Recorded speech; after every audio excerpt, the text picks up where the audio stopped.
إن الحمد لله نحمده ونستعينه ونستغفره ونعوذ بالله من شرور أنفسنا ومن سيئات أعمالنا من يهده الله فلا مضل له ومن يضلل فلا هادي له وأشهد أن لا إله إلا الله وحده لا شريك له وأشهد أن محمدا عبده ورسوله أما بعد فإن خير الحديث كتاب الله تعالى وخير الهدي هدي محمد صلى الله عليه وسلم وشر الأمور محدثاتها وكل محدثة بدعة وكل بدعة ضلالة وكل ضلالة في النار أجارني الله وإياكم من النار.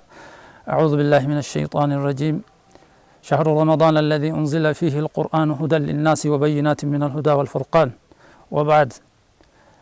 يا أبوليين كينيا مسلمة كان كابا كبا جرتن بحالة أجرتن حواسني كينيا هندنو ما شاء الله أرانتنا ergaa gabaabaa jechuudha. Arkaana soomanaa irraa isinii dubbatu feena jechaadha.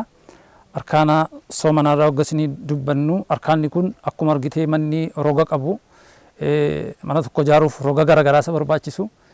Soomanni keenya illee karabbiin arkaana islaminaa keessaa arkaana islaminaa shanan keessaa isa tokko godhee arkaana qaba jechuudha. Sanirraa isinii dubbatuun barbaada. Arkaanni soomanaa akkuma beekamu afurtu jira jechaadha. Isaanis saa'imun مصام منه مصام فيه مصام له.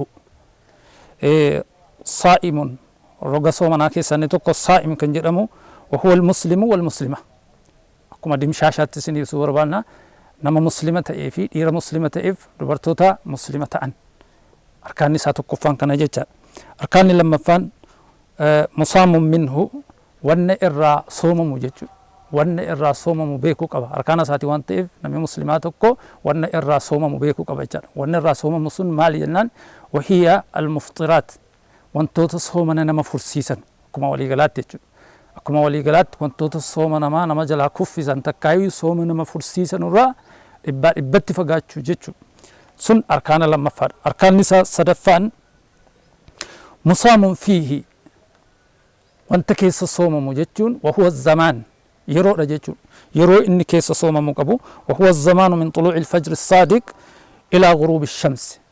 Fajriin dhugaadha. Fajra saadiq kan jedhamu bahuu irraa kaasee hanga aduun fagaatutti soomanuu jechaadha. Inni arkaana sadaffaadha.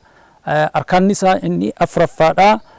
Musaamun lahu isa isaaf jecha soomamu sana wahuwa Allah sun eenyu jennaan Allahi tokkicha jechaadha. Rabbii tokkichaaf soomamu wahuwa Allah wahaadihi hiya niyya sun maali jennaan niyyaadha jechaadha. Wannan xumura irratti isin ibsuu barbaadu maali jennaan arkaana yookaan roga arfan kana beekuun nama muslima taate irratti barbaachisaadha waan ta'eef hawaasni keenya muslimaa bakka jirutti imaama qabu irratti aalima qabu irratti arkaanota soomanni nurraa barbaadan kana akka gaariitti beeknee barannee akka itti soomannu isiniin jenna. فجزاكم الله خيرا إلى اللقاء والسلام عليكم ورحمة الله وبركاته.